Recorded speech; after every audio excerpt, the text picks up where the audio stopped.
Boule de Suif by Guy de Maupassant. For several days in succession, fragments of a defeated army had passed through the town. They were mere disorganized bands, not disciplined forces. The men wore long, dirty beards and tattered uniforms. They advanced in listless fashion, without a flag, without a leader. All seemed exhausted, worn out, incapable of thought or resolve, marching onward merely by force of habit, and dropping to the ground with fatigue the moment they halted. One saw in particular many enlisted men, peaceful citizens, men who lived quietly on their income, bending beneath the weight of their rifles, and little active volunteers, easily frightened but full of enthusiasm, as eager to attack as they were ready to take to flight. And amid these sprinkling of red-breeched soldiers and the pitiful remnant of a division cut down in a great battle, somber artillerymen side by side with nondescript foot soldiers, and here and there the gleaming helmet of a heavy-footed dragoon who had difficulty keeping up with the quicker-paced soldiers of the line. Legions of irregulars with high-sounding names, avengers of defeat, citizens of the tomb, brethren in death, passed in their turn, looking like banditti.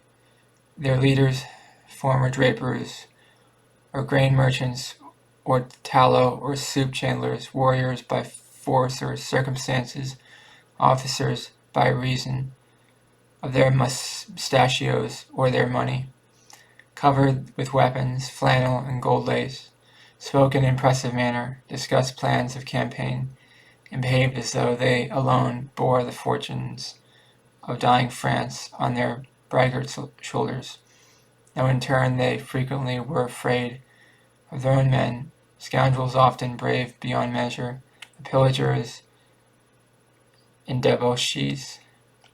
Rumor has it that the Prussians were about to enter Rouen. The members of the National Guard, who for the past 2 months had been reconnoitering with utmost caution in the neighboring woods, occasionally shooting their own sentinels, making ready for fight whenever a rabbit rustled in the undergrowth, had now returned to their homes, their arms, their uniforms, all the death-dealing paraphernalia with which they had terrified all their milestones along the high road, with 8 miles round, had suddenly and marvelously disappeared. The last of the French soldiers had just crossed the Seine on their way to Port Audemer, the Saint Sever and Bourg-d'Arc, and in their rear, the vanquished general, powerless to do aught with the forlorn remnants of his army, himself dismayed at the final overthrow of a nation accustomed to victory and disastrously beaten despite its legendary bravery, walked between 2 orderlies. Then a profound calm, a shuddering silent dread settled on the city. Many a round-potched citizen, emasculated by years devoted to business, anxiously awaited the conquerors, trembling lest his roasted jacks or kitchen knives should be looked upon as weapons. Life seemed to have stopped short. The shops were shut, the streets deserted. Now and then an inhabitant, awed by the silence, glided swiftly by in the shadows of the walls. The anguish of suspense made men even desire the arrival of the enemy.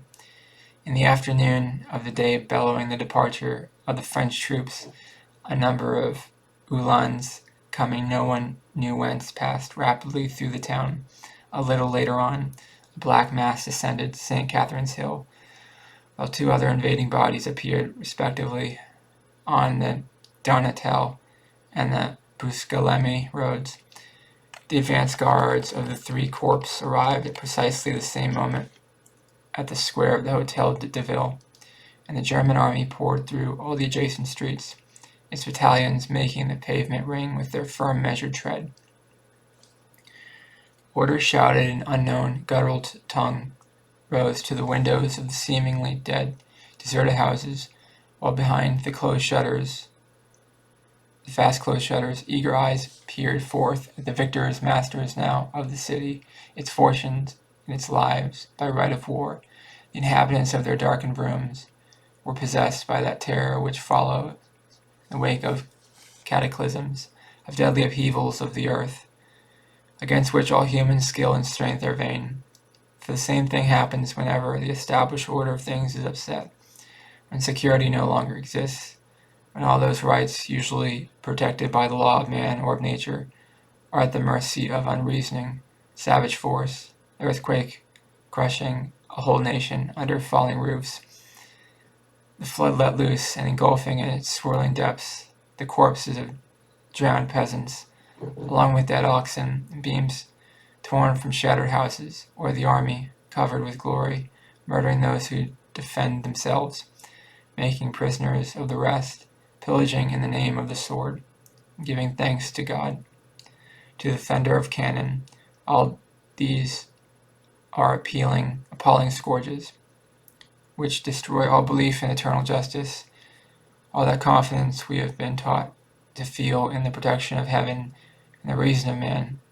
Small detachments of soldiers knocked at each door, and then disappeared within the houses, for the vanquished saw they would have to be civil to their conquerors. At the end of a short time, once the first terror had subsided, calm was again restored. In many houses the Prussian officer ate at the same table with the family. He was often well-bred, and out of politeness expressed sympathy with France and repugnance at being compelled to take part in the war. The sentiment was received with gratitude. Besides, his protection might be needed some day or other.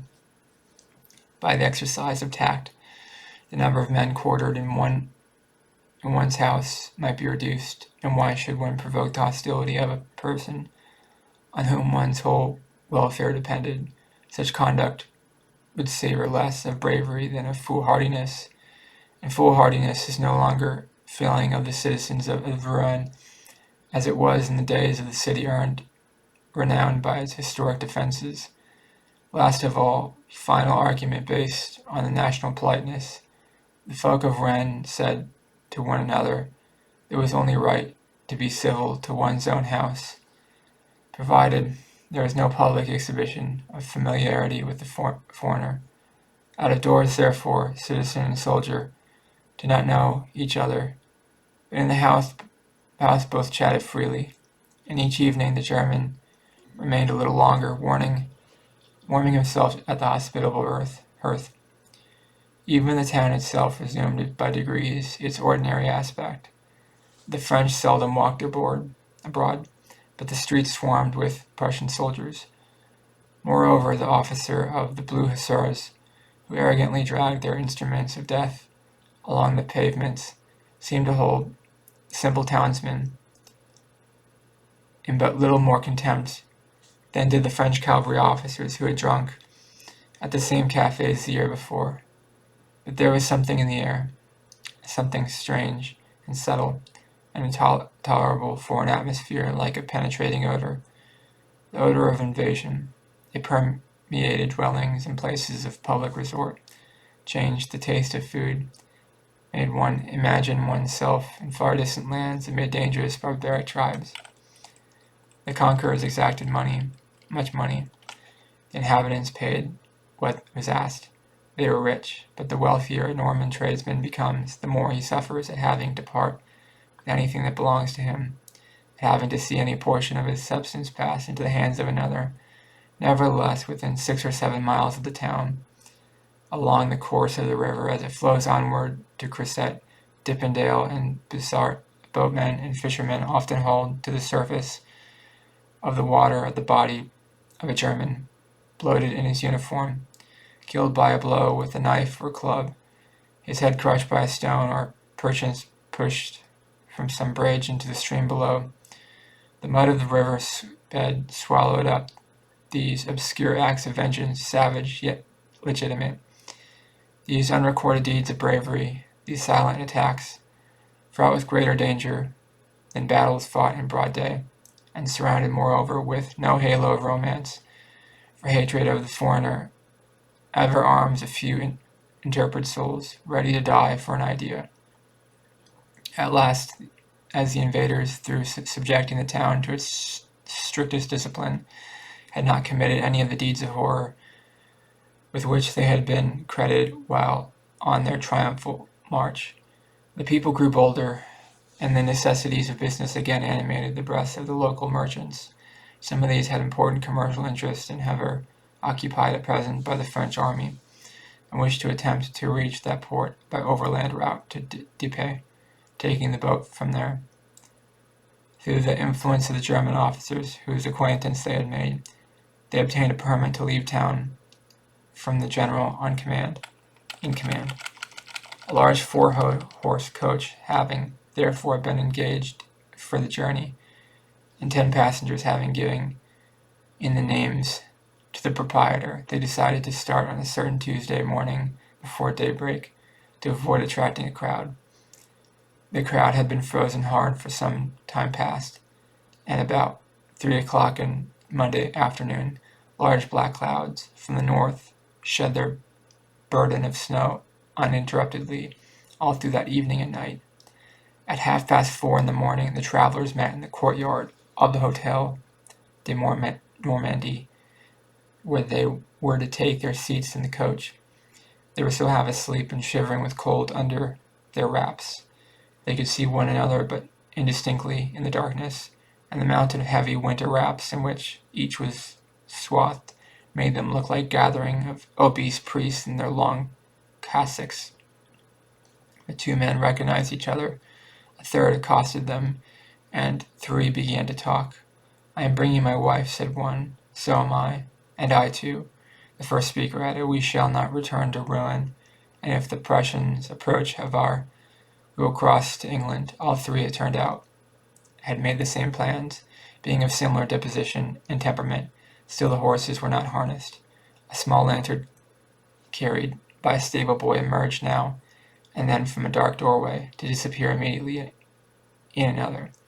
The stamping of horses' hooves, deadened by the dung and straw of the stable, was heard from time to time, and from inside the building issued a man's voice, talking to the animals and swearing at them. A faint tinkle of bells showed that the harness was being got ready. This tinkle soon developed into a continuous jingling, louder or softer, according to movements of the horse, sometimes stopping altogether, then breaking out in a sudden peal accompanied by a pawing of the ground by an iron-shod hoof. The door suddenly closed. All noise ceased. The frozen townsmen were silent.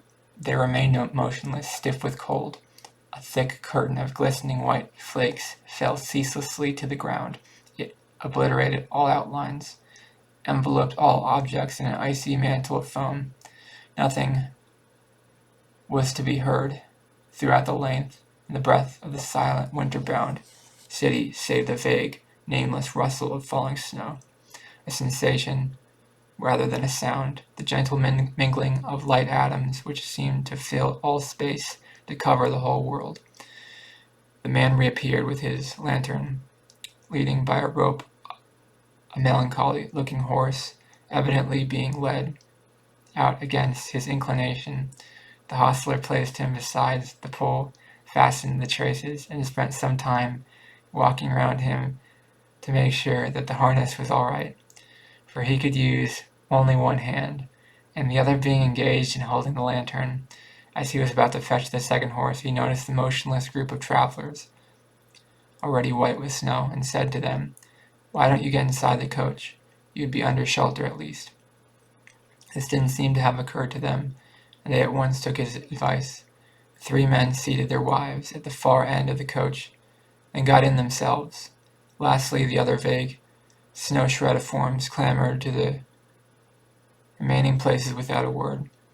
The floor was covered with straw, into which the feet sank. The ladies at the far end have brought with them little copper foot-warmers heated by means of a kind of chemical fuel, proceeded to light these, and spent some time in expatiating in low tones on their advantages, saying over and over again, things which they had all known for a long time. At last 6 horses, instead of 4, having been harnessed to the diligence, on account of the heavy roads, a voice outside asked, "Is everyone here?" Everyone there? To which a voice from the interior replied, "Yes," and they set out. The vehicle moved slowly at a snail's pace. The wheels sank into the snow. The entire body of the coach creaked and groaned. The horses slipped, puffed, steamed. The coachman's long whip cracked incessantly, flying hither and thither, coiling up and then flinging out its length like a slender serpent, as it lashed some rounded flank, which instantly grew tense as it strained in further effort. But the day grew apace. Those light flakes which one traveler, a native of Rouen, had compared to the rain of cotton, fell no longer. A murky light filtered through the dark heavy clouds which made the country more dazzling white by contrast, a white broken sometimes by a row of tall trees spangled with hoar frost, or by a cottage roof hooded in snow. Within the coach the passengers eyed one another curiously in the dim light of dawn. Right at the back, in the best of seats of all, Monsieur and Madame Loiseau, wholesale wine merchants of the Rue Grand Pont, slumbered opposite each other. Formerly clerk to a merchant who had failed in business, Loiseau had brought his master's interest and made a fortune for himself. He sold very bad wine at a very low price to the retail dealers in the country, and had the reputation among his friends and acquaintances of being a shrewd rascal, a true Norman, full of quips and wiles. So well established was his character as a cheat that in the malice of the citizens of Rouen, the very name of Loiseau became a byword for sharp practice.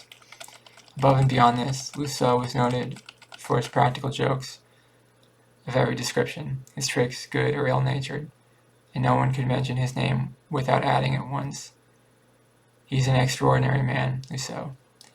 He was undersized and pot-bellied, had a florid face, with grayish whiskers. His wife, tall, strong, determined, with a loud voice and decided manner, represented the spirit of order and arithmetic in the business house, which Loiseau enlivened by his jovial activity. Beside them, dignified and bearing, belonging to the superior caste, sat Monseigneur Care Lamadon, a man of considerable importance, king of the cotton trade, proprietor of 3 spinning mills, officer of the Legion of Honor, member of the General Council. During the whole time the Empire was in the ascendancy, he remained the chief of the well-disposed opposition, merely in order to command a higher value for his devotion when he should rally to the cause which he meanwhile opposed with courteous weapons. To use his own expression, Madame Carrie Lamadon, much younger than her husband, was the consolation of all the officers of good family quartered at Rouen. Pretty, slender, graceful, she sat opposite her husband, curled up in her furs and gazing mournfully at the sorry interior of the coach. Her neighbors, the Comte and Comtesse Hubert de Breville, bore out one of the noblest and most ancient names in Normandy. The Count, a nobleman advanced in years and of aristocratic bearing, strove to enhance by every artifice of the toilet his natural resemblance to King Henry IV, according to a legend of which the family were inordinately proud, had been the favored lover of a de Breville lady and father of her child. The frail one's husband having, in recognition of this fact, been made a count and governor of a province, a colleague of Monseigneur Carrie Lamadon and the General Council, Count Hubert represented the Orleanist party in his department. The story of his marriage with the daughter of a small ship owner at Nantes had always remained more or less a mystery. But as the Countess had an air of unmistakable breeding, entertained faultlessly, and was even supposed to have been loved by a son of Louis Philippe, the nobility vied with one another in doing her honor, and her drawing room remained the most select in the whole countryside. only one which retained the old spirit of gallantry, and to which access was not easy. The fortune of the Brevilles, all in real estate, amounted, it was said, to 500,000 francs a year. These 6 people occupied the farther end of the coach, represented society with an income, the strong, established society of good people with religion and principle. It happened by chance that all the women were seated on the same side, and the Countess had, moreover, as neighbors 2 nuns, who spent the time in fingering their long rosaries and murmuring paternosters and aves. One of them was old, so deeply pitted with smallpox that she looked for all the world as if she had received a charge of shot full in the face. The other, of sickly appearance, had a pretty but wasted countenance and a narrow, consumptive chest, sapped by that devouring faith which is the making of martyrs and visionaries. Man and woman sitting opposite the 2 nuns attracted all eyes. The man, a well-known character, was Cornudet, the Democrat, the terror of all respectable people. For the past 20 years, his big red beard had been on terms of intimate acquaintance with the tankards of all the Republican cafes. With the help of his comrades and brethren, he had dissipated a respectable fortune left him by his father, an old established confectioner, and he now impatiently awaited the Republic, and he might at last be rewarded with the post he had earned by his revolutionary orgies. On the 4th of September, possibly as the result of a practical joke, he was led to believe that he had been appointed prefect, but when he attempted to take up the duties of the position, the clerks in charge of the office refused to recognize his authority, when he was compelled in consequence to retire, a good sort of fellow in other respects, inoffensive and obliging. He had thrown himself zealously into the work of making an organized defense of the town. He had pits dug on level country, young forest trees felled, and traps set on all the roads. Then at the approach of the enemy, thoroughly satisfied with his preparations, he had hastily returned to the town. He thought he might now do more good at Havre, where new entrenchments would soon be necessary. The woman who belonged to the courtesan class was celebrated for an embonpoint unusual for her age, which had earned her the sobriquet of Boule de Suif, tallow ball, short and round, fat as a pig, with puffy fingers constricted at the joints, looking like a row of short sausages, with a shiny, tightly stretched skin and an enormous bust filling out of the bodice of her dress. She was yet attractive and much sought after, owing to her fresh and pleasing appearance. Her face was like a crimson apple, a peony bud just bursting into bloom. She had 2 magnificent dark eyes, fringed with thick, heavy lashes, which cast a shadow into their depths. Her mouth was small, ripe, kissable, and was furnished with the tiniest of white teeth. As soon as she was recognized, the respectable matrons of the party began to whisper among themselves, and the words hussy and public scandal uttered so loudly that Boule de Suif raised her head. She forthwith cast such a challenging, bold look at her neighbors that a sudden silence fell on the company, and all lowered their eyes, with the exception of Lousao, who watched her with evident interest. But conversation was soon resumed among the 3 ladies, whom the presence of this girl had suddenly drawn together in the bonds of friendship. One might also say, in those intimacy, they decided that they ought to combine, as it were, in their dignity as wives in face of this shameless hussy, for legitimized love always despises its easygoing brother. The 3 men also, brought together by a certain conservative instinct, awakened by the presence of Cornudet, spoke of money matters in a tone expressive of contempt for the poor. Count Hubert related the losses he had sustained at the hands of the Prussians, spoke of the cattle which had been stolen from him, the crops which had been ruined, with the easy manner of the nobleman, who is also a tenfold millionaire, and whom such reverses would scarcely inconvenience for a single year. Monsieur Carré Lamadon, a man of wide experience in the cotton industry, had taken care to send 600,000 francs to England as provision against the rainy day he was always anticipating. As for Loiseau, he had managed to sell the French commissariat department all the wines he had in stock, so that the state now owed him a considerable sum, which he hoped to receive at Havre, and all three eyed one another in friendly, well-disposed fashion. Although of varying social status, they were united in the brotherhood of money, in that vast Freemasonry made up of those who can jingle gold wherever they choose to put their hands into their breeches pockets. The coach went along so slowly that at 10 o'clock in the morning it had not covered 12 miles.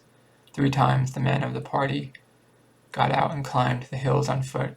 The passengers were becoming uneasy, for they had counted on lunching at Totes, and it seemed now as if they would hardly arrive there before nightfall. Everyone was eagerly looking out for an inn by the roadside, when suddenly the Count foundered in a snowdrift, and it took 2 hours to extricate it. As appetites increased, their spirits fell. No inn, no wine shop could be discovered. The approach of the Prussians and the transit of the starving French troops having frightened away all business, the men sought food in their farmhouses beside the road, but could not find so much as a crust of bread. For the suspicious peasant invariably hid his stones for fear of being pillaged by the soldiers, who, being entirely without food, would take violent possession of everything they found. About 1 o'clock, Loiseau announced that he positively had a big hollow in his stomach. They had all been suffering in the same way for some time, and the increasing gnawings of hunger had put an end to all conversation. Now and then someone yawned, another followed his example, and each in turn, according to his character, breeding, and social position, yawned either quietly or noisily, placing his hand before the gaping void whence issued breath condensed into vapor. Several times Boule de Suif stooped, as if searching for something under her petticoats. She would hesitate a moment, look at her neighbors, and then quietly sit upright again. All faces were pale and drawn. Loiseau declared he would give 1,000 francs for a knuckle of ham.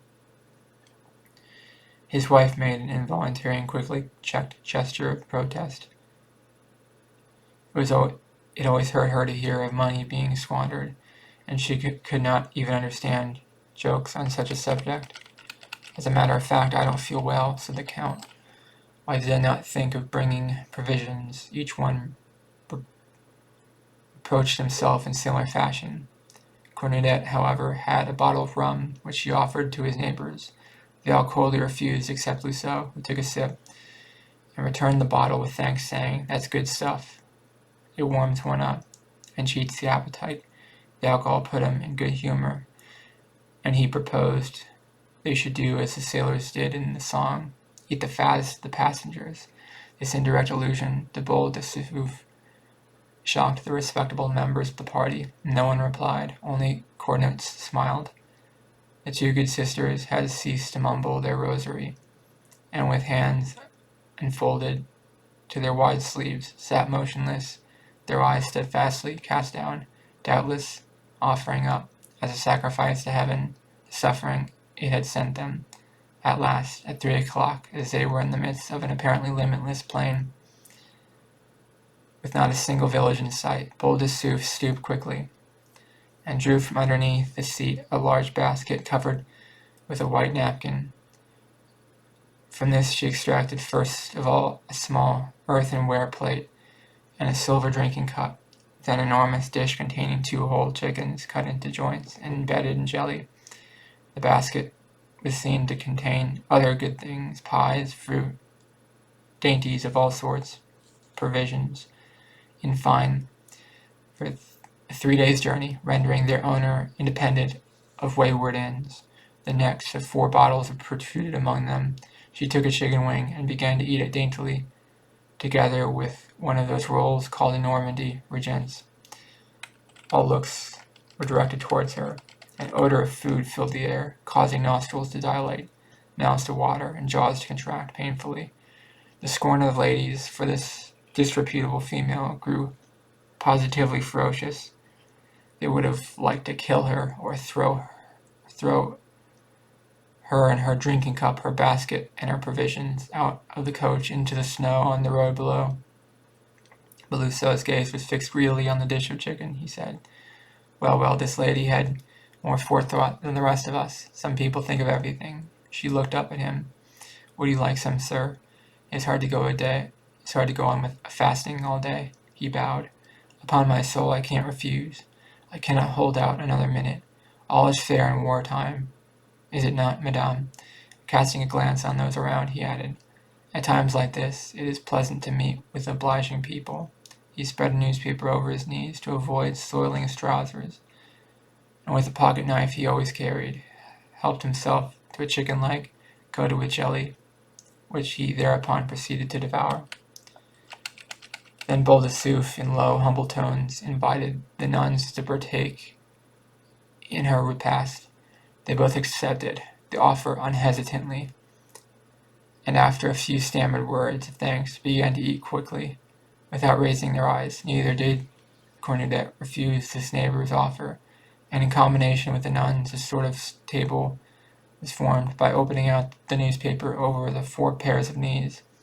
Mouths kept opening and shutting, ferociously masticating and devouring the food. Lucien, in his corner, was hard at work, and in low tones urged his wife to follow his example. She held out for a long time, but overstrained nature gave way at last. Her husband assumed his politest manner, asked their charming companion if he might be allowed to offer Madame Lucien a small helping. Why, certainly, sir, she replied, with an amiable smile, holding out the dish. When the first bottle of claret was opened, some embarrassment it caused by the fact that there were only one drinking cup, that this was passed from one another after being wiped. Cornudet alone, doubtless, the spirit of gallantry, raised his own lips that part of the rim which was still moist from those of his fair neighbor. Then, surrounded by people who were eating, and well nigh suffocated by the odor of food, the Comte and Comtesses de Breville and Monseigneur and Madame Care Labadon endured that hateful form of torture which had perpetuated the name of Tantalus. All at once the manufacturer's young wife heaved a sigh which made everyone turn and look at her. She was white as the snow without, her eyes closed, her head fell forward, she had fainted. Her husband, beside himself, implored the help of his neighbors. No one seemed to know what to do until the elder of the 2 nuns, raising the patient's head, placed Boule de Suif's drinking cup to her lips, and made her swallow a few drops of wine. The pretty invalid moved, opened her eyes, smiled, and declared in a feeble voice that she was all right again. But to prevent a recurrence of the catastrophe, the nun made her drink a cupful of claret, adding, "It's just hunger. That's what's wrong with you." Then Boule de Suif, blushing and embarrassed, stammered, looking at the 4 passengers who were still fasting. "Dieu, if I might offer these ladies and gentlemen," she stopped short, fearing a snub, but Lucien continued, "Hang it all, in such a case as this we are all brothers and sisters, and ought to assist each other. Come, ladies, don't stand in ceremony. For goodness sake, do we even know whether we shall find a house in which to pass the night? At our present rate of going, we shan't be at Totes till midday tomorrow." They hesitated, no one daring to be the first to accept, but the Count settled the question. He turned toward the abashed girl, and in his most distinguished manner said, "We accept gratefully, madame." As usual, it was only the first step that cost. This Rubicon once crossed, they set to work with a will. The basket was emptied. It still contained a pâté de foie gras, a lark pie, a piece of smoked tongue, croissant pears, Pont Levanque gingerbread, fancy cakes, and a cup full with pickled gherkins and onions. Boule de Suif, like all women, being very fond of indigestible things.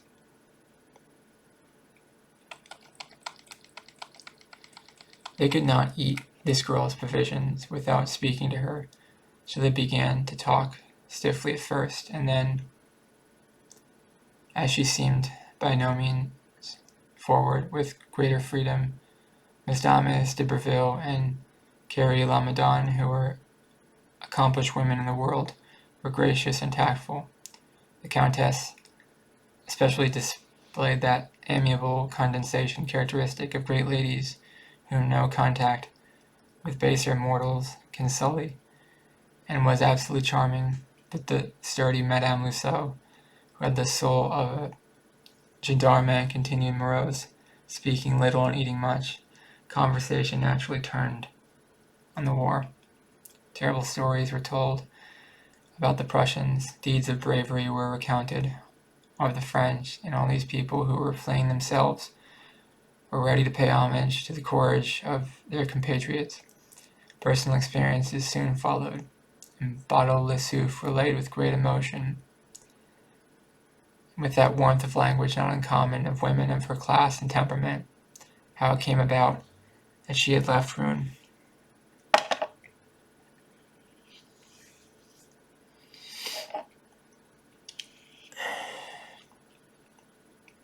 I thought at first that I should be able to stay, she said. My house was well stocked with provisions, and it seemed better to put up with feeding a few soldiers than to banish myself goodness knows where. When I saw these Prussians, it was too much for me. My blood boiled with rage. I wept the whole day, for very shame. Oh, if only I had been a man. I looked at them from my window, the fat swine with their pointed helmets, and I made with my hands to keep me from throwing my furniture down on them, and some of them were quartered on me. I flew at the throat of the first one who entered. They were just as easy to strangle as other men, and I'd have been the death of that one if I hadn't been dragged away from him by my hair. I had to hide after that. As soon as I could get an opportunity, I left the place, and here I am. She was warmly congratulated. She rose in the estimation of her companions, who had not been so brave. The cornet listened to her with the approving and benevolent smile of an apostle, the smile of a priest might wear in listening to a devotee praising God. For long-bearded Democrats of his type have a monopoly on patriotism, just as priests have a monopoly on religion. He held forth in turn with dogmatic self-assurance, in the style of the proclamations daily pasted on the walls of town, winding up with a specimen of stump oratory in which he reviled that besotted fool of a Louis Napoleon. But Boule de Suif was indignant, for she was an ardent Bonapartist. She turned as red as a cherry, and stammered in her wrath, "I'd just like to have seen you in his place, you and your sort. There would have been a nice mix-up. Oh yes, it was you who betrayed that man. It would be impossible to live in France if we were governed by such rascals as you." Cornuda, unmoved by this tirade, still smiled a superior, contemptuous smile, and one felt that high words were impending, when the Count interposed, and, not without difficulty, succeeded in calming the exasperated woman, saying that all sincere opinions ought to be respected.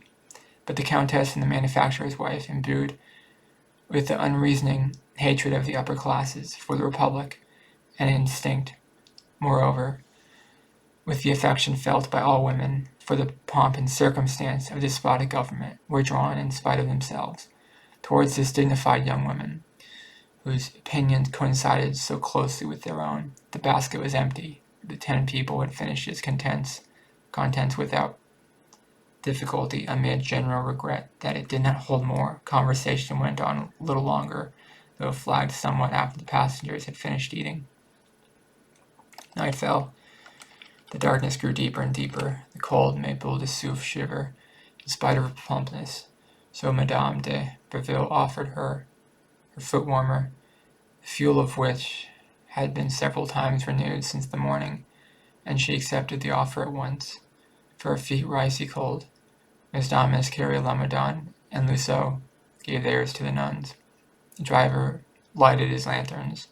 They cast a bright gleam on a cloud of vapor which hovered over sweating flanks of the horses, and on the roadside snow, which seemed to unroll as they went along in the changing light of the lamps.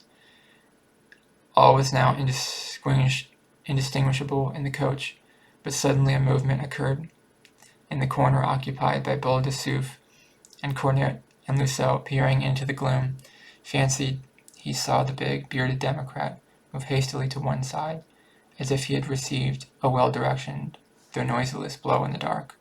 Tiny lights glimmered ahead. It was Totes. The coach had been on the road 11 hours, which the 3 hours allotted the horses, in 4 periods for feeding and breathing, made 14.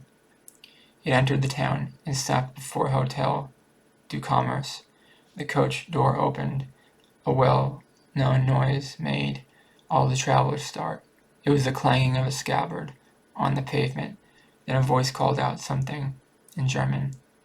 Although the coach had come to a standstill, no one got out. It looked as if they were afraid of being murdered the moment they left their seats. Thereupon the driver appeared, holding in his hand one of his lanterns, which cast a sudden glow on the interior of the coach, lighting up the double row of startled faces, mouths agape, and eyes wide open in surprise and terror.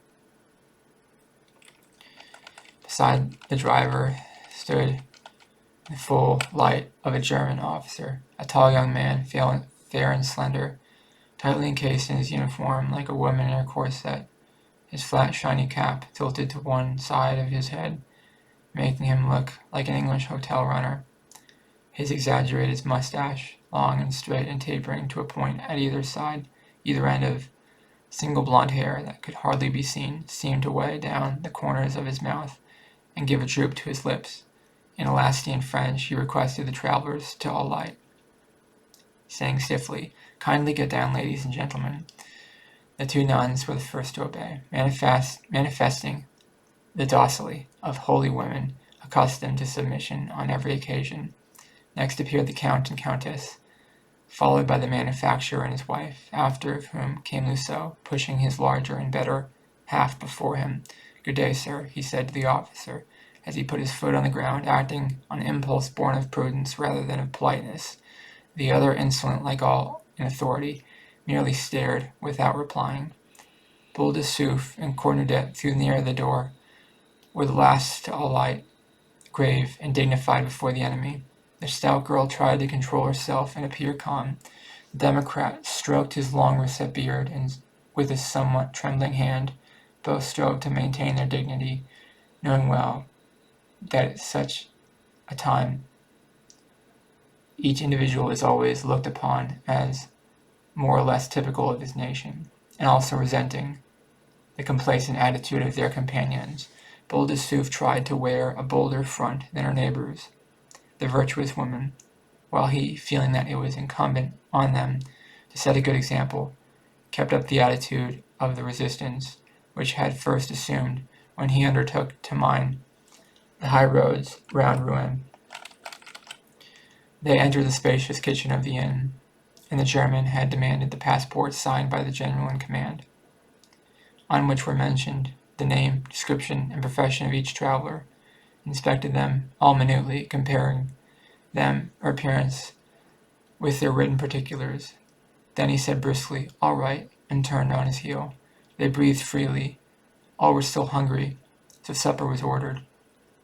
Half an hour was required for its preparation, and while 2 servants appeared engaged in getting it ready, the travelers went to look at their rooms. These all opened off a long corridor, at the end of which was a glazed door with a number on it. They were just about to take their seats at table when the innkeeper appeared in person. He was a former horse dealer, a large, asthmatic individual, always wheezing, coughing and clearing his throat, full and vie with his patronymic patronymic?" he called. "Mademoiselle Elizabeth Rousset." Boule de Suif started and turned around. "That is my name. Mademoiselle, the Prussian officer wishes to speak to you immediately. To me." "Yes, if you are Mademoiselle Elizabeth Rousset." She hesitated, reflecting a moment, and then declared roundly, "That may be, but I'm not going." They moved restlessly around her. Everyone wondered and speculated as to the cause of the order. The Count approached. "You are wrong, madame, for your refusal may bring trouble not only on yourself but also on your companions. It never pays to resist those in authority. Your compliance with this request cannot possibly be fraught with any danger. It has possibly been made because some formality or other was forgotten." All added their voices to that of the Count. Boule de Suif was begged, urged, lectured, and at last convinced, every one of them afraid of the complications which might result from headstrong action on her part. She said finally, "I am doing it for your sakes, remember that." The Countess took her hand. "We are grateful to you." She left the room. All waited for her return before commencing the meal. Each was distressed that he or she had not been sent for rather than this impulsive, quick-tempered girl, and each mentally rehearsed platitudes in case of being summoned also. But at the end of 10 minutes she reappeared, breathing hard, crimson with indignation. "Oh, the scoundrel, the scoundrel," she stammered. All were anxious to know what had happened, but she declined to enlighten them. When the Count pressed the point, she silenced him with much dignity, saying, "No, the matter has nothing to do with you, and I cannot speak of it."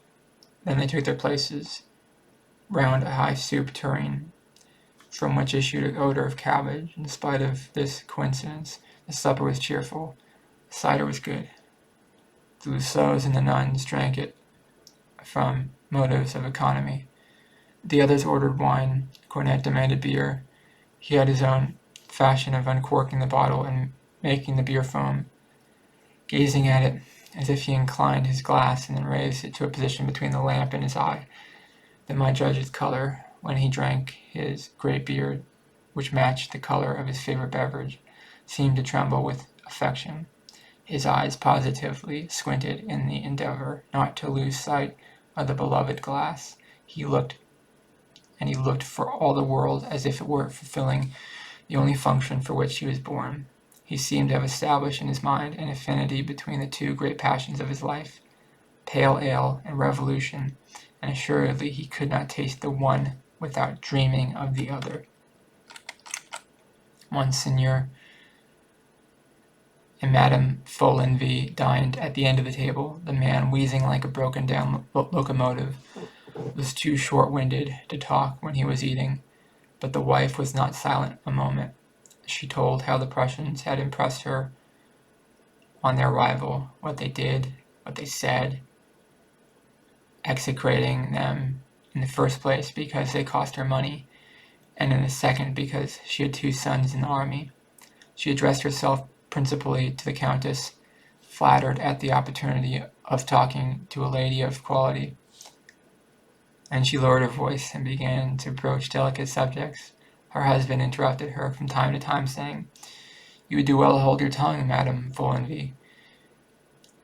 But she took no notice of him, and went on, "Yes, madam, these Germans do nothing but eat potatoes and pork, and then pork and potatoes, and don't imagine for a moment that they are clean. No, indeed.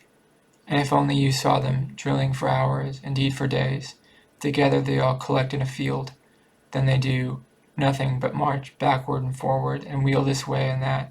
If only they could cultivate the land, or remain at home and work on their high roads.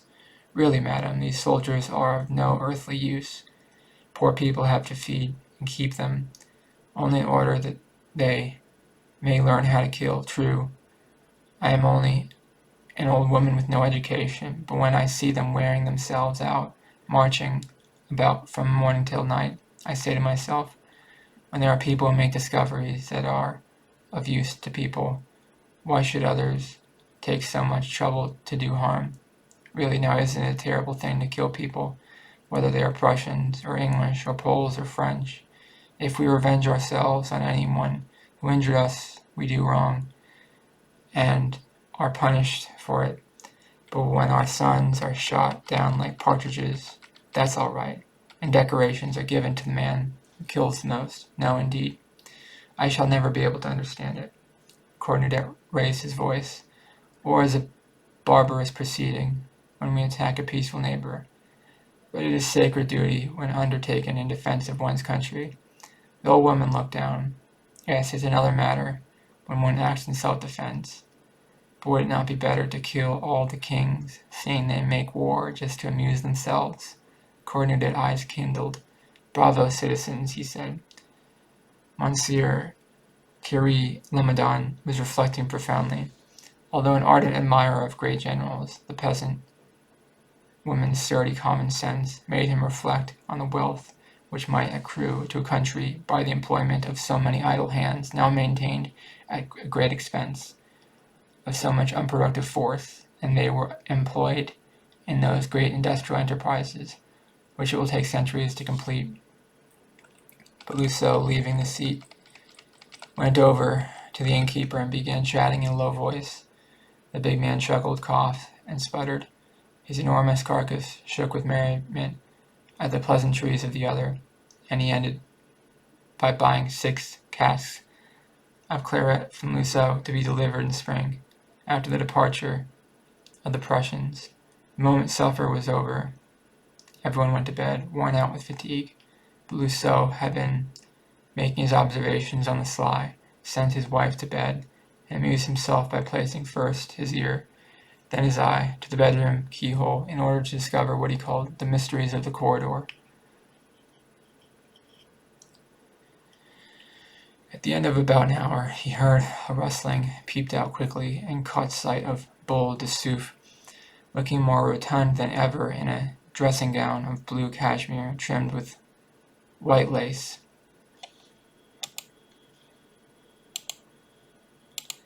She held a candle in her hand and directed her steps to the numbered door at the end of the corridor, but one of the side doors was partly opened, and when, at the end of a few minutes, she returned, Cornudet, in his shirt sleeves, followed her. They spoke in low tones, then stopped short. Boule de Suif seemed to be stoutly denying him admission to her room. Unfortunately, Rousseau could not at first hear what they said, but towards the end of the conversation they raised their voices, and he caught a few words. Cornudet was loudly insistent. How silly you are. What does it matter to you, he said. She seemed indignant and replied, No, my good man. There are times when one does not do that sort of thing. Besides, in this place, it would be shameful. Apparently he did not understand and asked the reason. Then she lost her temper and her caution, and raising her voice still higher, said, Why, can't you understand why, when there are Prussians in the house, perhaps even in the very next room? He was silent. The patriotic shame of this wanton, who would not suffer herself to be caressed in the neighborhood of the enemy, must have roused his dormant dignity, for after bestowing on her a simple kiss, he crept softly back to his room. Rousseau, much edified, capered round the bedroom before taking his place beside his slumbering spouse. Then silence reigned throughout the house, but soon there arose, from some remote part, it might easily have been either cellar or attic, a stertorous, monotonous, regular snoring, a dull, prolonged rumbling, varied by tremors like those of a boiler under pressure of steam. Monsieur Follenvie had gone to sleep, as they had decided, and starting at 8 o'clock the next morning, every one was in the kitchen at that hour. But the coach, its roof covered with snow, stood by itself in the middle of the yard, without either horses or driver. They sought the latter in the stables, coach houses, and barns, but in vain. So the men of the party resolved to scour the country for him, and sallied forth. They found themselves in the square, with the church at the farther side, and to right and left low-roofed houses where there were some Prussian soldiers. The first soldier they saw was peeling potatoes. The second, farther on, was washing out a barber's shop.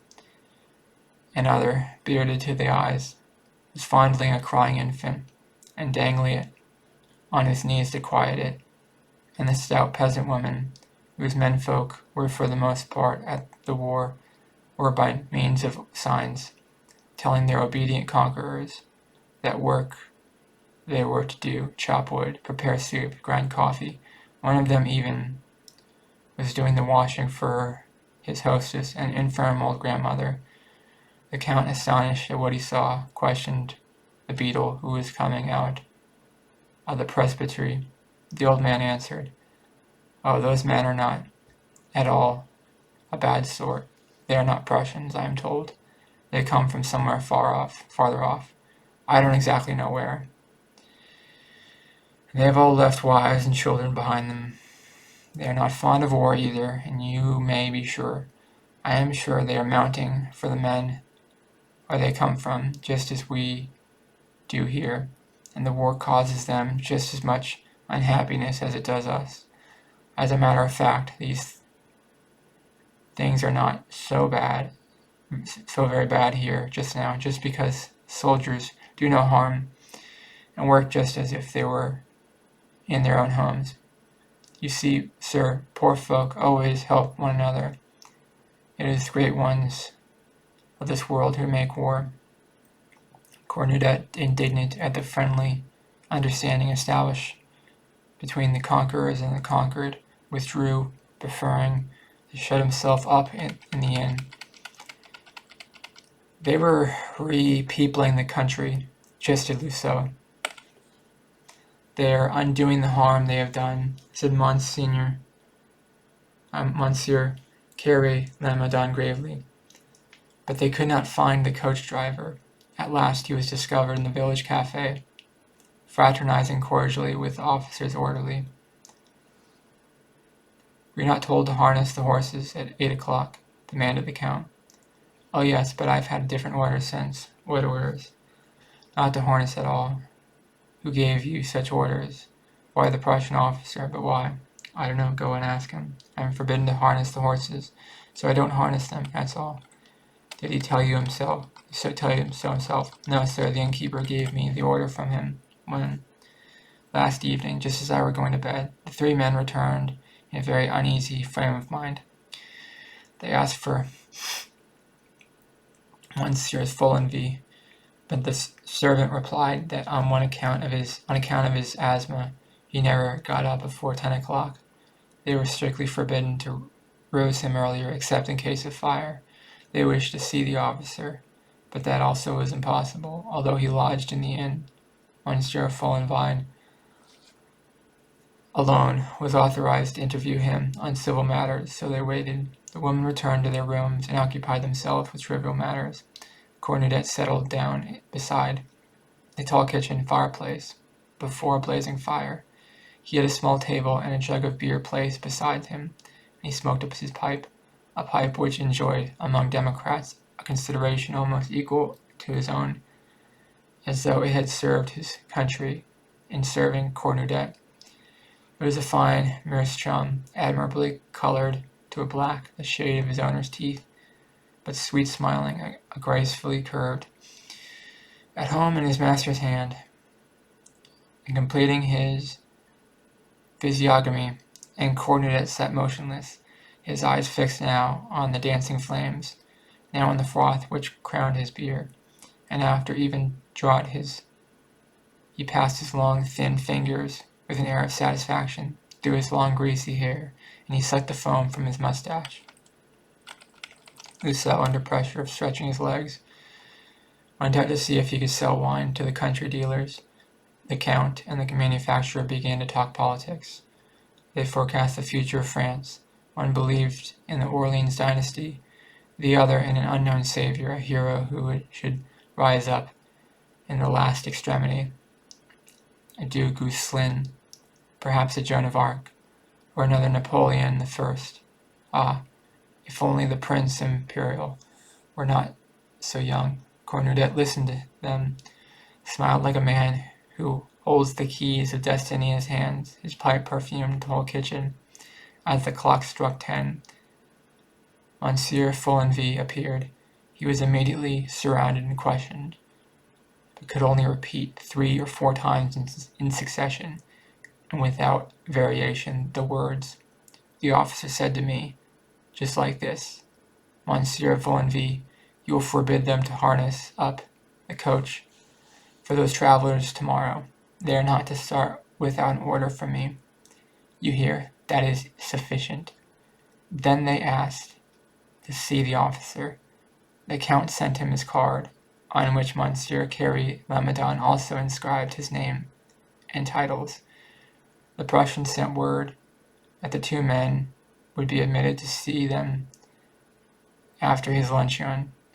That is to say, about 1 o'clock. The ladies reappeared, and they all ate a little in spite of their anxiety. Boule de Suif appeared ill and very much worried. They were finishing their coffee when the orderly came to fetch the gentlemen.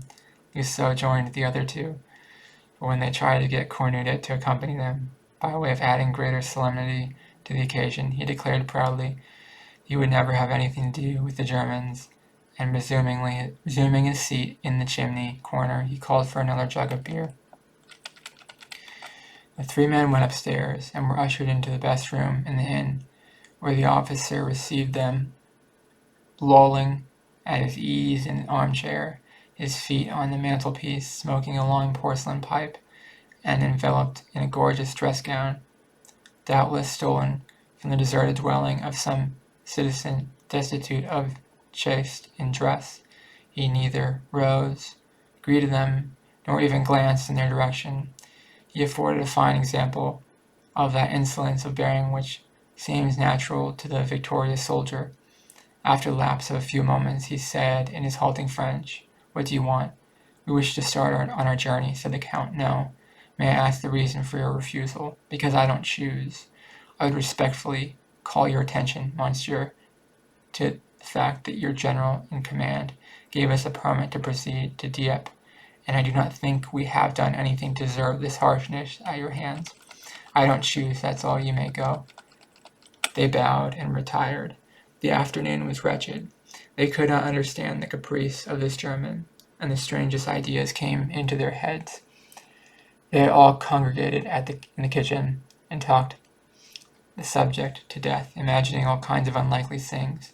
Perhaps they were to be kept as hostages, but for what reason? Or to be extradited as prisoners of war, or possibly they were to be held for ransom. They were panic-stricken at the last supposition. The richest among them were the most alarmed, seeing themselves forced to empty bags of gold into the insolent soldiers' hands in order to buy back their lives.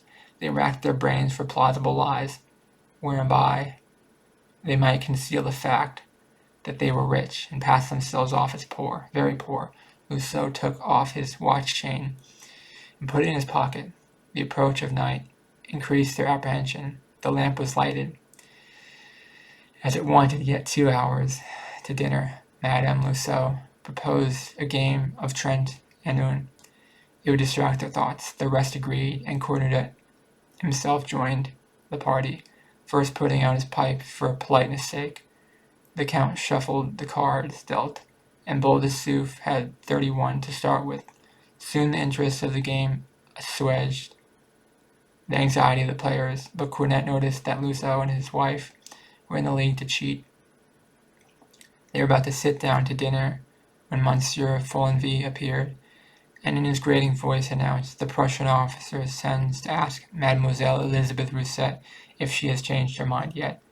Boule de Suif stood still, pale as death, then suddenly turning to crimson with anger, she gasped out, "Kindly tell that scoundrel, that cur, that carrion of a Prussian, I will never consent, you understand, never, never, never." That fat innkeeper left the room. Then Boule de Suif was surrounded, questioned, and entreated on all sides to reveal the mystery of her visit to the officer. She refused at first, but her wrath soon got the better of her. "What does he want?" "He wants to make me his mistress," she cried. No one was shocked at the word, so great was the general indignation. Cornudet broke his jug as he banged it down on the table. A loud outcry arose against the base soldier. All were furious. They drew together in common resistance against the foe, as if some part of the sacrifice exacted of Boule de Suif had been demanded of each.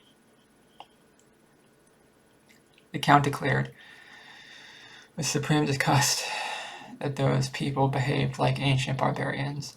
The women above all manifested a lively and tender sympathy for Boule de Suif. The nuns, who appeared only at meals, cast down their eyes and said nothing. They dined, however, as soon as the first indignant outburst had subsided, but they spoke little and thought much. The ladies were to bed early, and the men, having lighted their pipes, proposed a game of écarté, in which Monsieur Follenvie was invited to join. The travelers hoped to question him skilfully as to the best means of vanquishing the officer's obduracy, but he thought of nothing but his cards, would listen to nothing, replied to nothing, and repeated time after time, "Attend to the game, gentlemen, attend to the game." So absorbed was his attention that he even forgot to expectorate. The consequence was that his chest gave forth rumbling sounds like those of an organ. His wheezing lungs struck every note of the asthmatic scale, from deep, hollow tones to shrill, hoarse piping resembling that of a young cock trying to crow. He refused to go to bed when his wife, overcome with sleep, came to fetch him, but she went off alone, for she was an early bird, always up with the sun, while she was addicted to late hours, ever ready to spend the night with friends. He merely said, "Put my eggnog by the fire," and went on with the game. When the other men saw that nothing was to be got out of him, they declared it was time to retire, and each sought his bed. They rose fairly early the next morning, with a vague hope of being allowed to start, greater desire than ever to do so, and a terror at having spent another day in this wretched little inn. Alas, the horses remained in the stable, the driver was invisible. They spent their time, for want of something better to do, in wandering round the couch. Luncheon was a gloomy affair, and there was a general coolness towards Boule de Suif, for night, which brings counsel, had somewhat modified the judgment of her companions. In the cold light of the morning, they almost bore a grudge against the girl for not having secretly sought out the Prussian, that the rest of the party might receive a joyful surprise when they awoke. What more simple? Besides, who would have been the wiser? She might have saved appearances by telling the officer that she had taken pity on their distress. Such a step would be of so little consequence to her. But no one as yet confessed to such thoughts. In the afternoon, seeing that they were all bored to death, the Count proposed a walk in the neighborhood of the village. Each one wrapped himself up well, and the little party set out, leaving behind only Cornudet, who preferred to sit over the fire, and the other two nuns who were in the habit of spending their day in church or the presbytery. The cold, which grew more intense each day, almost froze the noses and ears of the pedestrians. Their feet began to pain them so that each step was a penance, and when they reached the open country, it looked so mournful and depressing in its limitless mantle of white, that they all hastily retraced their steps. With bodies benumbed and hearts heavy, the four women walked in front, and the three men followed a little in their rear. Rousseau, who saw perfectly well how matters stood, asked suddenly if that trollop was going to keep them waiting much longer in this God-forsaken spot. The Count, always courteous, replied that they could not exact so painful a sacrifice from any woman, and that the first move must come from herself. Monsieur Carré Lamadon remarked that if the French, as they talked of doing, made a counter-attack by way of Dieppe, the encounter with the enemy must inevitably take place at Totes. This reflection made the other two anxious. "Supposing we escape on foot," said Rousseau, The Count shrugged his shoulders. How can you think of such a thing? In this snow, and with our wives. Besides, we should be pursued at once, overtaken in 10 minutes, and then brought back as prisoners, at the mercy of the soldiery. This is true enough. They were silent. The ladies talked of dress, but a certain constraint seemed to prevail among them. Suddenly, at the end of the street, the officer appeared. His tall, wasp-like uniform figure was outlined against the snow which bounded the horizon, and he walked, knees apart, with a motion peculiar to soldiers who are always anxious not to soil their carefully polished boots. He bowed as he passed the ladies, and glanced scornfully at the men who had sufficient dignity not to raise their hats, though Lucille made a movement to do so. Boule de Suif flushed crimson to the ears, and the three married women felt unutterably humiliated at being met thus by the soldier in company with the girl whom he had treated with such scant ceremony. And they began to talk about him, his figure and his face. Madame Carrie Lamadon, who had known many officers and judged them as a connoisseur, thought him not at all bad-looking. She even regretted that he was not a Frenchman, because in that case he would have made a very handsome hussar, with whom all the women would assuredly have fallen in love. When they were once more within doors, they did not know what to do with themselves. Sharp words even were exchanged apropos of the merriest trifles. The silent dinner was quickly over, and each one went to bed early in the hope of sleeping and thus killing time. They came down the next morning with tired faces, irritable tempers. The women scarcely spoke to Boule de Suif. A church bell summoned the faithful to a baptism. Boule de Suif had a child being brought up by peasants at Yavut. She did not see him once a year, and never thought of him, but the idea of the child, who was about to be baptized, induced a sudden wave of tenderness for her own, and she insisted on being present at the ceremony. As soon as she had gone out, the rest of the company looked at one another and then drew their chairs together, for they realized that they must decide on some course of action. Lucille had an inspiration. He proposed that they should ask the officer to detain Boule de Suif only, and to let the rest depart on their way. Monsieur Follenvie was entrusted with this commission, but he returned to them almost immediately. The German, who knew human nature, had shown him the door. He intended to keep all the travelers until his condition had been complied with. Whereupon Madame Lucille's vulgar temperament broke bounds. "We're not going to die of old age here," she cried. "Since it's the vixen's trade to behave so with men, I don't see that she has any right to refuse one more than another. I may as well tell you she took any lovers she could get at Rouen, even coachmen. Yes, indeed, madame, the coachman at the prefecture. I know it for a fact, for he buys his wine of us.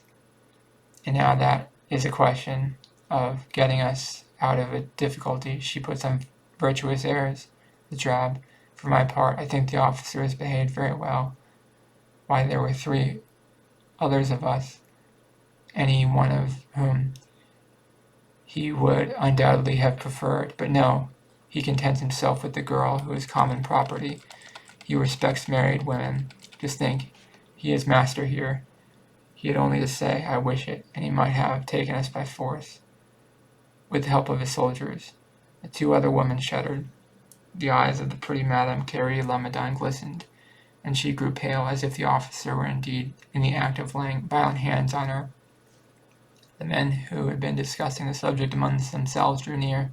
Lucille, in a state of furious resentment, was for delivering up that miserable woman, bound hand and foot into the enemy's power. But the Count, descended from 3 generations of ambassadors, and endowed moreover with the lineaments of a diplomat, was in favor of more tactful measures. "We must persuade her," he said, and then they laid their pens. The women drew together. They lowered their voices, and the discussion became general, each giving his or her opinion, but the conversation was not in the least coarse. The ladies in particular were adepts at delicate phrases and charming subtleties of expression to describe the most improper things. A stranger would have understood none of their allusions, so guarded was the language they employed.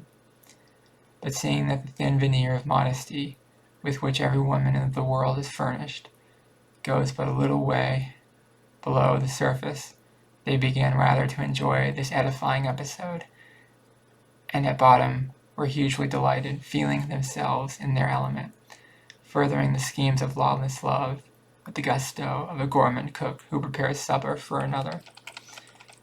Their gaiety returned of itself, so amusing at last did the whole business seem to them. The Count uttered several rather risky witticisms, but so tactfully were they said that his audience could not help smiling. Rousseau in turn made some considerably broader jokes, but no one took offense, and the thought expressed with such brutal directness by his wife was uppermost in the minds of it all. Since it's the girl's trade, why should she refuse this man more than another? Dainty Madame Carrie Lamadon seemed to think even that in Boule de Suif's place she would be less inclined to refuse him than another. The blockade was as carefully arranged as if they were investing a fortress. Each agreed on the role which he or she was to play, the arguments to be used, the maneuvers to be executed.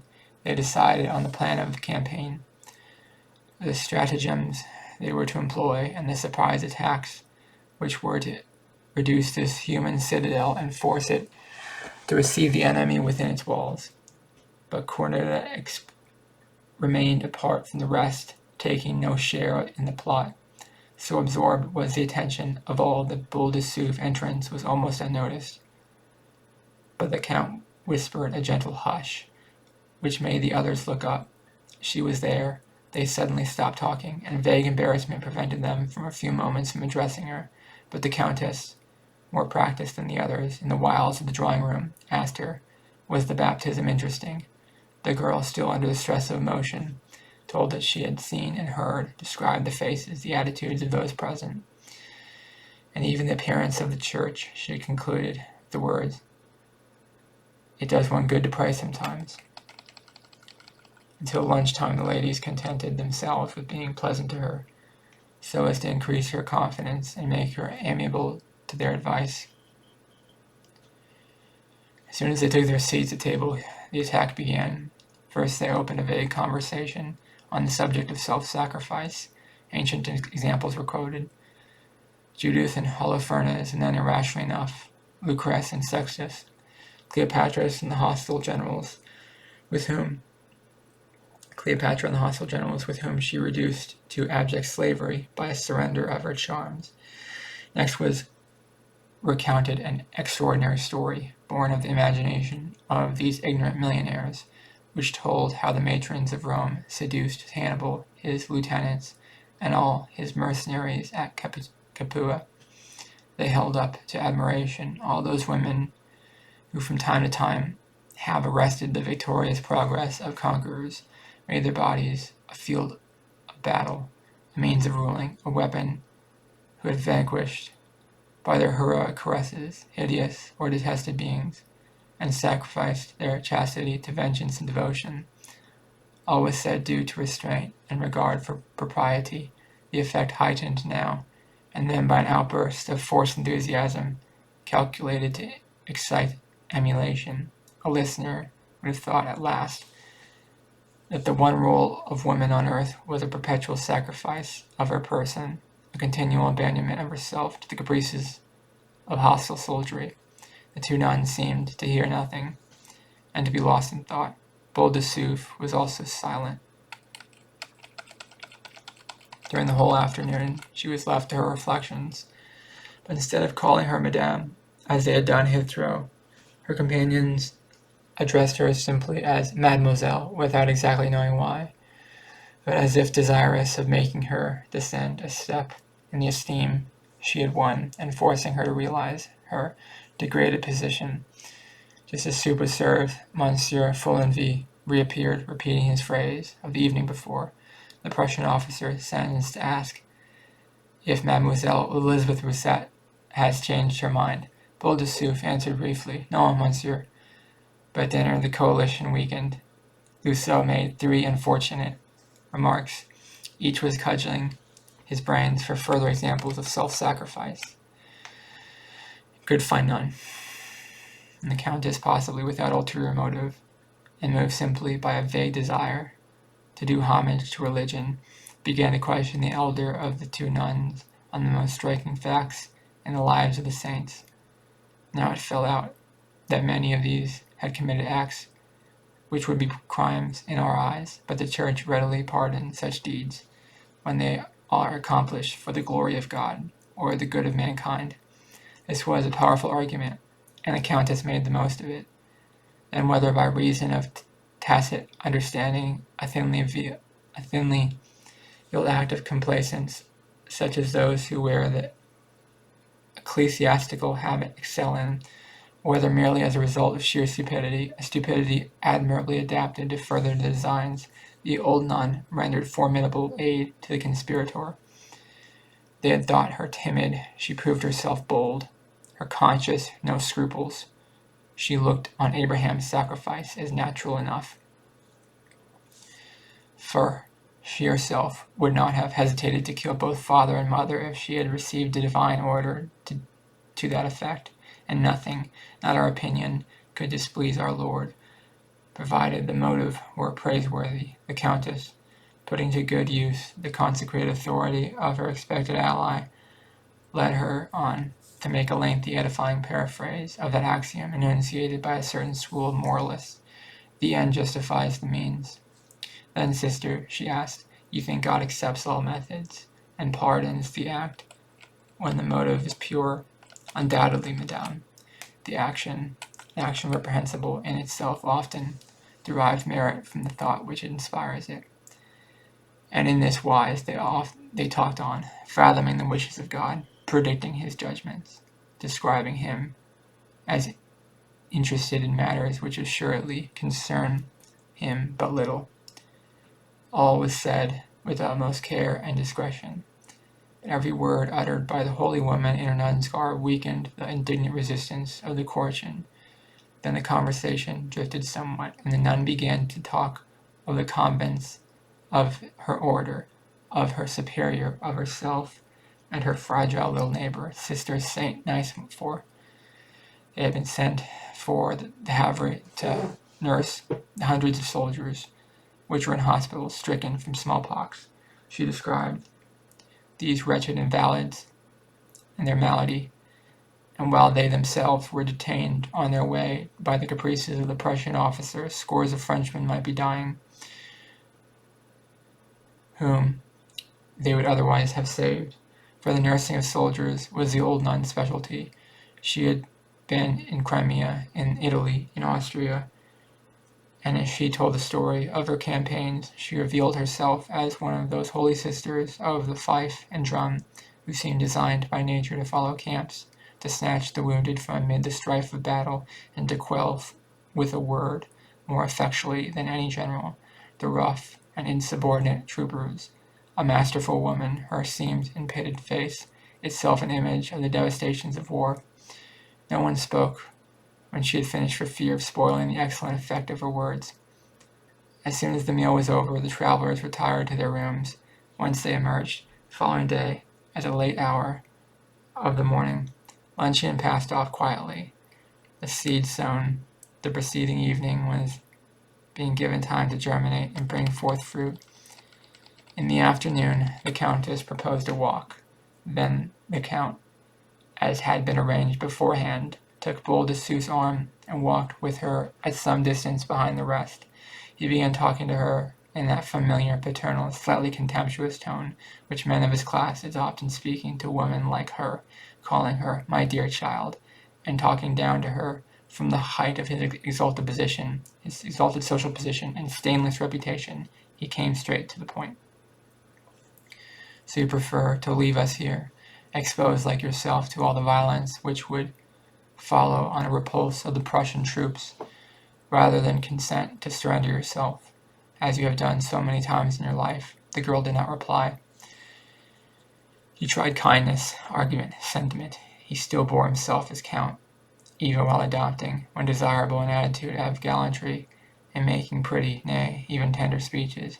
He exalted the service she would render them, spoke of their gratitude, then suddenly using the familiar thou, and you know, my dear, he could boast them of having made a request of a pretty girl, such as he won't often find in his own country. Boule de Suif did not answer, and joined the rest of the party. As soon as they returned, she went to her room, and was seen no more. The general anxiety was at its height. What would she do if she still resisted? How awkward for all of them. The dinner hour struck. They waited for her in vain. At last Monsieur Follenvie entered, announced that Mademoiselle Roussette was not well, and they might sit down to table. They all pricked up their ears. The Count drew near the innkeeper and whispered, "Is it all right?" "Yes." Out of regard for propriety, he said nothing to his companions, but merely nodded slightly towards them. A great sigh of relief went up from all their breasts. Every face was lighted up with joy. "By God, by Gad," shouted Luceau, "I'll stand champagne all round, if there's any to be found in this place." And great was Madame Luceau's dismay when the proprietor came back with 4 bottles in his hands. They had all suddenly become talkative and merry. A lively joy filled all hearts. The Count seemed to perceive for the first time that Madame Carré Lamadame was charming. The manufacturer paid compliments to the Countess. The conversation was animated, sprightly, witty, and although many of the jokes were in the worst possible taste, all the company were amused by them, and none offended. Indignation being dependent, like other emotions, on surroundings, and the mental atmosphere had gradually become filled with gross imaginings and unclean thoughts. At dessert even the women indulged in discreetly worded allusions. Their glances were full of meaning. They had drunk too much. The Count, who even in his moments of relaxation preserved a dignified demeanor, hit on a much appreciated comparison of the condition of things with the termination of winter spent in the icy solitude of the North Pole, and the joy of shipwrecked mariners who at last perceived a southward track opening up before their eyes. Rousseau, fairly in his element, rose to his feet, holding aloft a glass of champagne. "I drink to our deliverance," he shouted. All stood up and greeted the toast with acclamation. Even the 2 sisters yielded to the solicitations of the ladies, and consented to moisten their lips with the foaming wine, which they had never before tasted. They declared it was like effervescent lemonade, but with a pleasanter fat flavor. "It is a pity," said Luceau, "that we have no piano. We might have had a quadrille." Cornudet had not spoken a word or made a movement. He seemed plunged in serious thought, and then tugged furiously at his grey beard, as if trying to add still further to his length. At last, toward midnight, when they were about to separate, Luceau, whose gait was far from steady, suddenly slapped him on his back, saying thickly, "You're not jolly tonight. Why are you so silent, old man?" Cornet threw back his head, cast one swift and scornful glance over the assemblage, and answered, "I tell you all, you have done an infamous thing." He rose and reached the door, and repeated, "Infamous!" disappeared. A chill fell on all. Luceau himself looked foolish and disconcerted for a moment, but soon recovering his aplomb, and writhing with laughter, exclaimed, "Really, you are all too green for anything." Pressed for an explanation, he related the mysteries of the corridor, whereat his listeners were hugely amused. The ladies could hardly contain their delight. The Count and Monsieur Carré Lamadon laughed till they cried. They could scarcely believe their ears. "What, are you sure?" he wanted. "I tell you I saw it with my own eyes," and he refused, because the Prussian was in the next room. "Surely you are mistaken. I swear I'm telling you the truth." The Count was choking with laughter. The manufacturer held his sides. Luceau continued, "So you may well imagine he doesn't think this evening's business at all amusing." And all 3 began to laugh again, choking and coughing, almost ill with merriment. Then they separated, but Madame Luceau, who was nothing if not spiteful, remarked, to her husband as if they were on the way to bed. That stuck-up little minx of Carre Lamadon had laughed on the wrong side of her mouth all the evening. You know, she said, when women run after uniforms, it's all the same to them, whether the men who wear them are French or Prussian. It's perfectly sickening. Next morning, the snow showed dazzling white tinder of clear winter sun. The coach, ready at last, waited before the door, while a flock of white pigeons with pink eyes spotted in the centrist with black puffed out their white feathers and walked sedately between the legs of the 6 horses, picking at the steaming manure. The driver, wrapped in his sheepskin coat, smoking a pipe in a box, and all the passengers radiant with delight at their approaching departure, were putting up provisions of the remainder of the journey. They were waiting only for Boule de Suif. At last she appeared. She seemed rather shamefaced and embarrassed, and advanced with timid step towards her companions, who with one accord turned aside as if they had not seen her. The Count, with much dignity, took his wife by the arm and removed her from the unclean contact. The girl stood still, stupefied with astonishment, then, plucking up courage, accosted the manufacturer's wife with a humble "Good morning, madam," to which the other replied, merely with a slight, arid, insolent nod, accompanied with a look of outraged virtue. Everyone suddenly appeared extremely busy, and kept as far from Boule de Suif as if tear skirts had been infected with some deadly disease, and they hurried to the couch, followed by the despised courtisan, who arrived last of all, silently took the place she had occupied during the first part of the journey. The rest seemed neither to see nor to know her, all save for Madame Loiseau, who, glancing contemptuously in her direction, remarked, half aloud, to her husband, "What a mercy I am not sitting beside that creature." The lumbering voice started on its way, and the journey began afresh. At first no one spoke. Boule de Suif dared not even raise her eyes, and she felt at once indignant with her neighbors, and humiliated at having yielded to Prussian, and into whose arms they had hypocritically cast her. But the Countess, turning towards Madame Carre Lamadon, soon broke the painful silence. "I think you know Madame d'Entrailles." "Yes, she is a friend of mine. Such a charming woman. Delightful, exceptionally talented, and an artist to the fingertips. She sings marvelously and draws to perfection." The manufacturer was chatting with the Count, and amid the clatter of the window panes, a word of their conversation was now and then indistinguishable. Shares, maturity, premium, time limit. Loiseau had abstracted from the inn the time-worn pack of cards, thick with the grease of 5 years' contact with half-wiped-off tables, started a game of bezique with his wife.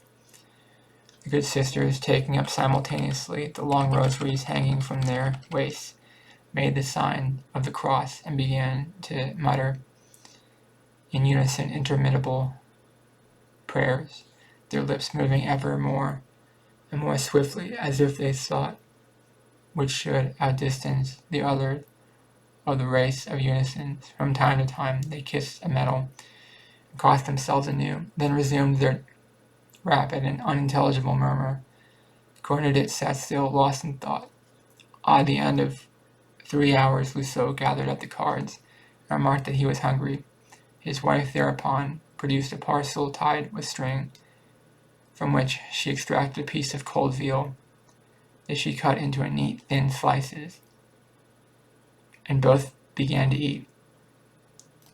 "We may as well do the same," said the Countess. The rest agreed, and she unpacked the provisions which had been prepared for herself, the Count, and the Carre Lamadons in one of those oval dishes, the lids of which are decorated with an earthenware hare, by way of showing that a game of pie lies within, with a succulent delicacy consisting of the brown flesh of the game, larded with streaks of bacon and flavored with other meats chopped fine.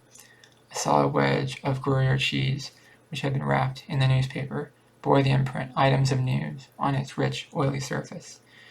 The two good sisters brought to light a hunk of sausage smelling strongly of garlic, and cornered it, plunging both hands at once into the capacious pockets of his loose overcoat, produced from one 4 hard-boiled eggs, and from the other a crust of bread. He removed the shells, threw them into the straw beneath his feet, and began to devour the eggs, letting morsels of the bright yellow yolk fall in his mighty beard, where they looked like stars. Boule de Suif, in the haste and confusion of her departure, had not thought of anything, and stifling with rage, she watched all these people placidly eating. At first, ill-suppressed wrath shook her whole person, and she opened her lips to shriek the truth at them, to overwhelm them with a volley of insults, but she could not utter a word, so choked was she with indignation. No one looked at her, but she thought of her. No one looked at her, no one thought of her.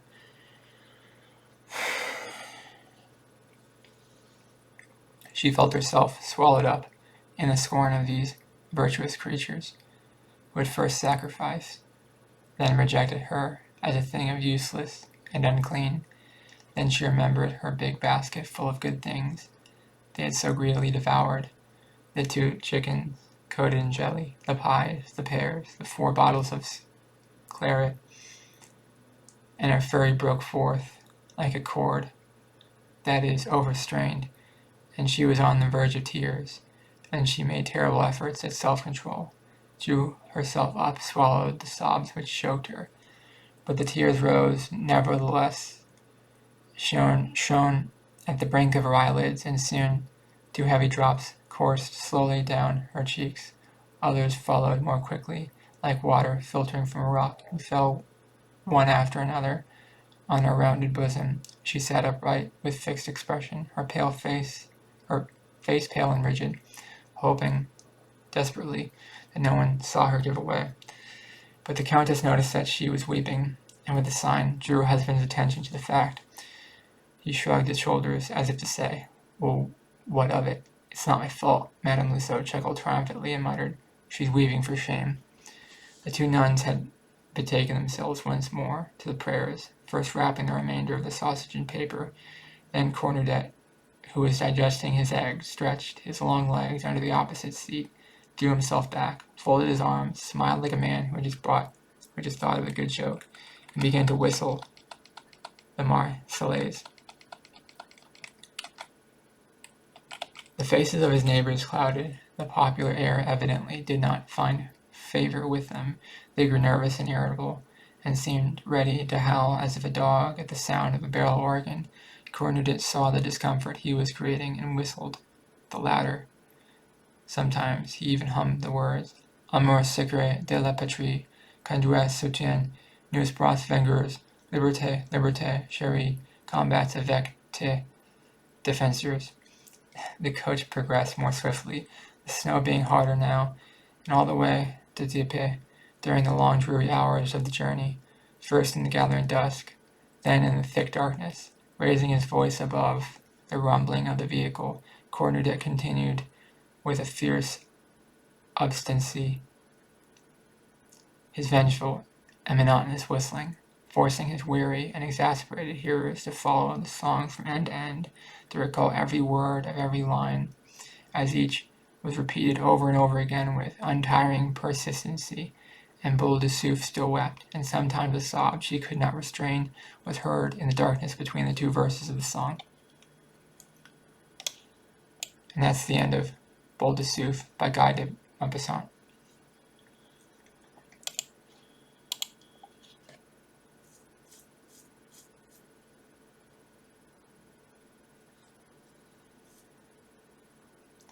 I'm gonna be honest, I didn't really get it. I don't really understand what it was about. I have a really poor attention span, and it's just, I don't know how to put it. I think the names were in French kind of distracted me. Maybe if they were like English names, maybe I'd understand it better, but it just kind of went right over my head because I have really poor memory skills. I have poor reading retention skills, so I don't really understand what that was about. I don't really get it, it wasn't really that great. It was okay. It was better than playing video games, I guess. I don't have a lot of opinions on this one. All as I know, they started talking about war, and then the rest was about just talking and conversation. I like stories about talking and conversation. It was okay. It was alright. It wasn't bad. It was alright. It could have been worse. I thought it was just gonna be about war the entire time. I was hoping it was gonna be about war, and it wasn't really about war. It was just, I think they were just conquered by the Prussians, and it was before World War One, before wars were as what's the word? Before wars were as tanky. I don't want the technical words. Before tanks took over the wars, there was people walking around and people patrolling. Anyways, so that's that. Let me know in the comments below, what did you think of Boule de Suif by Guy de Maupassant? I thought it was alright. Please subscribe to this channel to be part of the community. And please like this video, it really helps out the channel a lot. Thank you for watching. Have a great day. Bye-bye.